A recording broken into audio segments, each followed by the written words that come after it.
तो hello friend, आप लोग कैसे हैं? तो आप लोगों के लिए सबसे बड़ा बहुत बड़ा मतलब न्यूज़ निकल के आया सामने आ रहा है। अब वो न्यूज़ सामने में क्या आ रहा है उसके बारे में हम लोग जानेंगे कि क्या है, अभी हाई कोर्ट का क्या फैसला आया उसका रिगार्डिंग सारा चीज़ देखेंगे हम लोग। ठीक है, तो जो कोई भी सीटेट की तैयारी करते हैं उनके लिए बहुत ही इंपॉर्टेंट न्यूज़ निकल के आया है।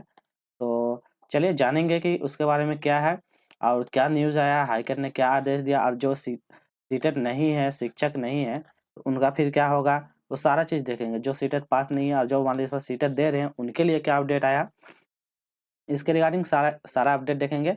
और ये क्या हो जाएगा, सीटेट अब जो हाई कोर्ट का नया फैसला आया जिसमें क्या है, सीटेट को पूरे स्टेट में मान्यता दिया जाएगा। फिलहाल अभी जैसे कुछ-कुछ स्टेट है जो अपनी मतलब अपना ही चलाता है, जैसे झारखंड में भी मान लीजिए, तो झारखंड में क्या है, झारखंड सरकार ने बोल दिया कि नहीं, हम अपना सिर्फ़ अपना झारखंड का ही देखेंगे। तो उस हिसाब से है कुछ-कुछ। बट अब क्या है, हाई कोर्ट का देखिए, यहाँ पे ऊपर पढ़िए, क्या बोला, दिल्ली हाई कोर्ट का फैसला सरकारी और निजी स्कूल में होगा लागू। अब देखिए क्या लागू होगा, सीटेट के बारे में क्या अपडेट आ रहा है, वो आपको सारा अपडेट बताएंगे।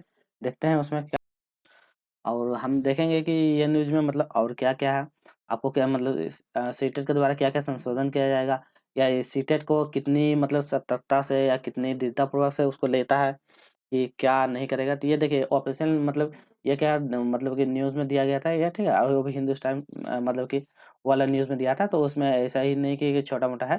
तो आपको अच्छा से देख लीजिए, दिल्ली हाई कोर्ट का फैसला दिया कि सरकारी जो भी गवर्नमेंट स्कूल हो या प्राइवेट स्कूल हो उसमें होगा लागू। तो क्या लागू होगा देखते हैं। सीटेट पास किए बिना नहीं पढ़ा सकेंगे शिक्षक। जो कोई भी सीटेट पास नहीं है, अब ये नया रूल लागू हो गया, ठीक है? इसके रिगार्डिंग पहले आपको बता देते हैं, जैसे एनईपी का पॉलिसी था, पहला पॉलिसी क्या था? एनईपी एनईपी 2020, ठीक है? एनईपी 2020 का क्या पॉलिसी है? अभी वर्तमान में, अरे पुराना पॉलिसी देखिए, पहले पुराना पॉलिसी डिस्कस करते हैं। पहले पुराना पॉलिसी क्या था? पहले पुराना पॉलिसी था, क्या था कि 10+2 पहले था ना?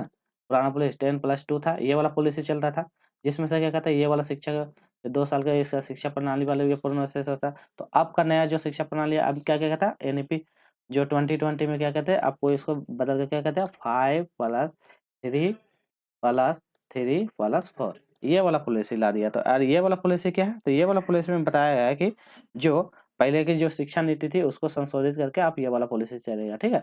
कि मातृभाषा पढ़ाना है, ये 5 क्लास, फिर 3 से बाद फिर उसको बढ़ेगा, फिर उसके बाद तो इस तरह करके ये पॉलिसी नया पॉलिसी लाएगा, ठीक है? इसका रिगार्डिंग यदि पॉलिसी का वीडियो चाहिए तो वो मैं अपना यूट्यूब चैनल पे अपलोड कर दिया हूँ, तो वहाँ से जाकर देख लेते हैं। तो चलिए, हम लोगों को बस मुद्दा भी है कि सीटेट का रिगार्डिंग क्या न्यूज़ आया, वो उसके बारे में डिस्कस करेंगे, चलिए? ठीक है ना? तो देखिए यहाँ पे क्या लिखा है, पहले से नियुक्त शिक्षक पर भी होगा लागू। तो जो पहले से, जैसे कि मान लेते हैं, जो पहले यहाँ पे पढ़ लेते हैं, देखिए, नई नियुक्ति से भी नियम का पालन किया जाएगा। और जो कोर्ट ने कहा कि क्या है, एनसीटी 4 तरह के देश भर में परीक्षा की योजना तय, मतलब 4 सप्ताह के अंदर में देश भर में परीक्षा की योजना अभी तैयार करने वाले हैं। और उसमें बोलता है, जो सेवा सिर्फ शिक्षक के लिए बीएड या समकक्ष डिग्री अथवा शिक्षण संबंधी डिप्लोमा लेना अनिवार्य हो जाएगा, ठीक है? तो जो भी सेवानिवृत्त है उसके बारे में, परीक्षा उत्तीर्ण किया बिना शिक्षक की नौकरी के बराबर के हकदार नहीं रह सकेंगे। तो मतलब यही है कि यदि आप परीक्षा पास नहीं करते हैं, सीटेट, यदि आप सीटेट क्लियर नहीं करते हैं, जो कोई भी सरकारी स्कूल में मान लो अभी पढ़ा रहे हैं, ठीक है? या गवर्नमेंट स्कूल में भी यदि इधर-उधर से करके पढ़ा रहे हैं बिना डिग्री के, बहुत से ऐसा-ऐसा है जो क्या है 10 साल से 15 साल से क्या है, बिना डिग्री का सीटेट रहेगा, ठीक है? बिना डिग्री का क्या है, वो स्कूल में, गवर्नमेंट स्कूल में पढ़ा रहा है।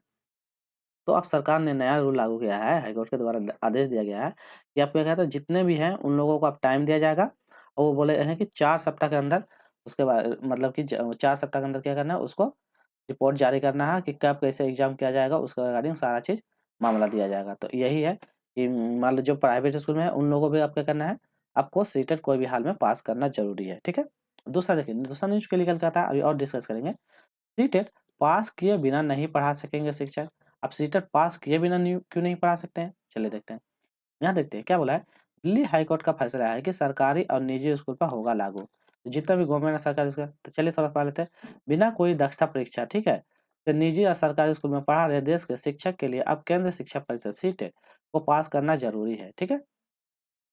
अब बोलता है, दिल्ली हाईकोर्ट ने अपना महत्वपूर्ण आदेश में कहा है कि कोई भी शिक्षक पात्रता परीक्षा के पास बगैर अपनी सेवा को आगे नहीं बढ़ा पाएंगे।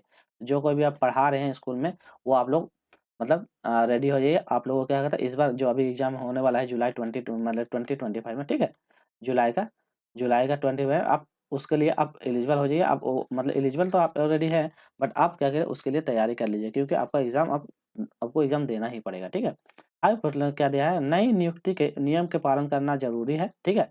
हाई कोर्ट का यह आदेश देश के करीब क्या है 5 लाख शिक्षक पर असर डाल सकता है। तो वो डाटा निकाला था, ठीक है, जिसमें से क्या है 5 लाख शिक्षक ऐसा डाटा है जो उसका डाटा के द्वारा जब निकाला था तो उसमें पता चला है कि क्या है, जो ना कोई भी ना डिप्लोमा किए हुए हैं, ना बीएड किए हुए हैं, ना डीएलएड किए हैं, तो बिना ये किए हुए क्या कहते हैं उसमें स्कूल में पढ़ा रहे हैं। मुख्य न्यायाधीश क्या है देवेंद्र कुमार, क्या दिया था उसके बारे में पढ़ लेते हैं। उपाध्यक्ष और न्यायमूर्ति तुषार राव क्या है गोलेडा की राष्ट्रीय अध्यापक शिक्षा परिषद क्या है एनसीसीटी को कहा है, मतलब कि एनसीटी को कहा है कि 4 सप्ताह के भीतर, मतलब 4 सप्ताह के भीतर देश में क्या कहता है परीक्षा का आयोजन कर लेकर योजना तैयार करें। यह हाईकोर्ट ने आदेश दिया, ठीक है। फिर क्या कहा इस योजना को विस्तृत जानकारी एक क्या है हल्फनामे में तैयार कर पीठ को समक्ष पेश करने के लिए निर्देश दिया। और पीठ ने कहा है कि 8वीं तक कक्षा का शिक्षकों की नियुक्ति और पुराने शिक्षकों की सेवा बरकरार रखने के लिए क्या है एनसीवीटी को सख्त कदम उठाने के लिए आदेश दिए हैं, ठीक है। ये न्यूज निकल कर आया कि मतलब कि आपको वहाँ मतलब कि वो न्यूज निकल कर आया कि आप क्या कहना आप वो संशोधन के लिए बोला है कि ये मतलब उसको कट्ठा से पालन करना होगा। यहाँ पे भी देख लीजिए क्या लिखा हुआ है, क्या है मान्यता प्राप्त संस्थानों से लेनी होगी डिग्री। तो जो कोई भी यदि मतलब इधर-उधर से भी किए हैं तो आपको क्या करना है अब एनसीवीटी, ठीक है, एनसीवीटी या गवर्नमेंट जो या प्राइवेट कोई भी स्कूल से क्या होगा मान्यता प्राप्त मान्यता प्राप्त विश्वविद्यालय से क्या होगा आपको डिग्री लेना जरूरी है, तभी आपको आप मतलब कि मान्यता दिया जाएगा। यहाँ पे भी दिया है कि 2015 में जो संशोधन हुआ था उसको भी लागू किया जाएगा, तो उसके बाद रिगार्डिंग में भी बताया है, ठीक है। और इस योजना को पूरी तरह से लागू करना पड़ेगा। तो यही आदेश है। बस इतना आप समझ लीजिए कि सीटेट पास करना आपको कंपलसरी है। कोई भी हाल में क्या करना है आपको सीटेट पास करना ज़रूरी है। चाहे आप मान लो जो फ्रेशर्स हैं वो भी और जो जो स्कूल में पढ़ा रहे हैं उनके लिए भी, सबके लिए मतलब सबके लिए फिक्स कर दिया गया। आप यदि टीचर का तैयारी करते हैं टीचर का तैयारी कर रहे हैं तो आपको लिए क्या है आपको कोई भी हाल में सीटेट पास करना ज़रूरी है। बस यही न्यूज़ निकल के आ रहा है कि आपको पूरी तरह से क्या करना सीटेट का मतलब कि पास करना ही ज़रूरी है, ठीक है। और जो कभी सीटेट का तैयारी करते हैं, ठीक है, करना चाहते हैं तो मैं क्या कहता हूँ मैंने तो सीटेट जैसे क्वालिफाई किया तो उसी का रिगार्डिंग मैंने एसएसटी, ठीक है, एसएसटी का मतलब कि क्लास 6 का एनसीईआरटी क्लास 6 का एनसीईआरटी का चैप्टर स्टार्ट किया हूँ, जिसमें से फर्स्ट चैप्टर मैंने पढ़ा दिया, ठीक है, और सेकंड चैप्टर अभी स्टार्ट किया है। जो कभी वीडियो मतलब एनसीईआरटी में जिसको लग रहा है कि हम एनसीईआरटी वीक है, क्योंकि एनसीईआरटी से 60 क्वेश्चन आता है, ठीक है, जिसको भी लगता है कि एनसीईआरटी का क्वेश्चन वीक है तो वो आप मेरे चैनल पर जाइए वहाँ से जाकर देख लीजिए। बस मैं एनसीईआरटी का वो टॉपिक पढ़ा है जो एग्जाम में पूछा जाता है, ठीक है। जो एनसीईआरटी में बहुत डिटेल में पढ़ना तो उतना नहीं, बस मैंने से क्या करा वो सब पॉइंट को उठा के वो टॉपिक को लाया हूँ और वो पढ़ा रहा हूँ। तो जो कोई भी एनसीईआरटी का तैयारी करे या सीडीपी का देखना चाहते हैं तो मेरे चैनल पे जाकर जरूर देख लीजिएगा। तो बस यही अपडेट है। इसके रिगार्डिंग और कुछ एक्स्ट्रा अपडेट आते हैं तो वो हम आपको बता देंगे। तो आज के लिए इतना ही। चलिए फिर मिलते हैं नेक्स्ट वीडियो में। तो आपको चैनल को लाइक शेयर सब्सक्राइब जरूर कीजिएगा।